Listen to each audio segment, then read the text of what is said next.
My name is Chris Capozzi. I'm 54 years old and I live in Marietta, Georgia, which is an outskirt of the city of Atlanta. I work with my brother Bud, who is, he's younger than me, but most people think he's my father, and he hates that. He has a New York Italian restaurant, pizzeria place. It was like a place that was taken out of New York and dropped in Georgia. And we work together on a Friday night, Saturday nights. That's when all the catering is mostly done. We use his commercial kitchens. I bring in some chefs that I've worked with on the road that come in and they create their specialties. We do specialize in Italian food.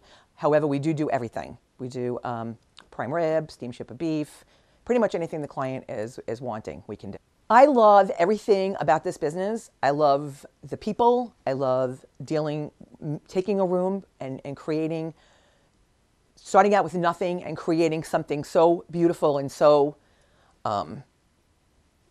people just, they come in and it takes their breath away. That I love. I love the adrenaline rush that you have one time to do this and you only have one shot at it and you have to do it and it has to be right.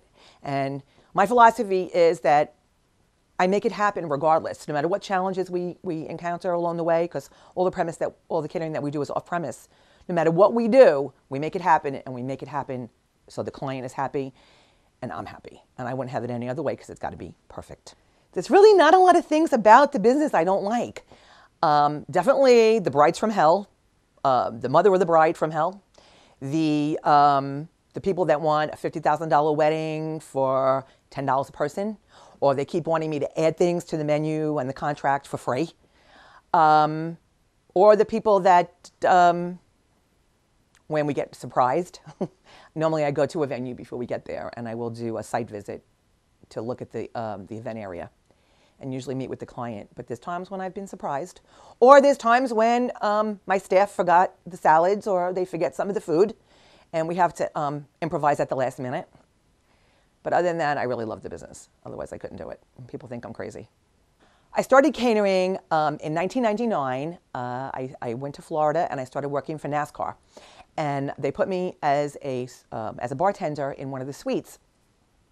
And because I previously owned a restaurant, when they looked at my credentials, they took me completely out of the bartending and put me as a supervisor in the hospitality village. And I started working for them and I worked my way up. And one of the jokes one of the first things that happened to me when I worked for NASCAR was coming out of New York, I never even heard of NASCAR. So they put me in for my first event and they give me a party with Sterling Marlin. And I thought it was a boat company. So I was the laughingstock of the Speedway for like a month. I was working a golf tournament. I believe it was the John Deere Classic. We were in Michigan. And my responsibility at that event was the 17th green. And on my contract, as part of the food for the client, it said brats, B-R-A-T-S. Well, it said brats to me.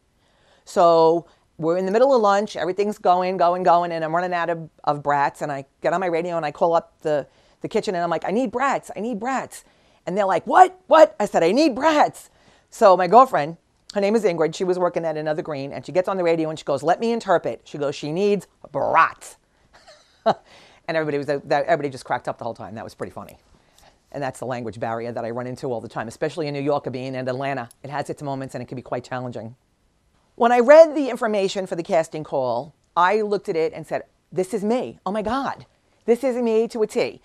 My personality is dynamic. I'm charismatic. I love this business. I love people. And I always wanted to be in front of a camera. So this is perfect.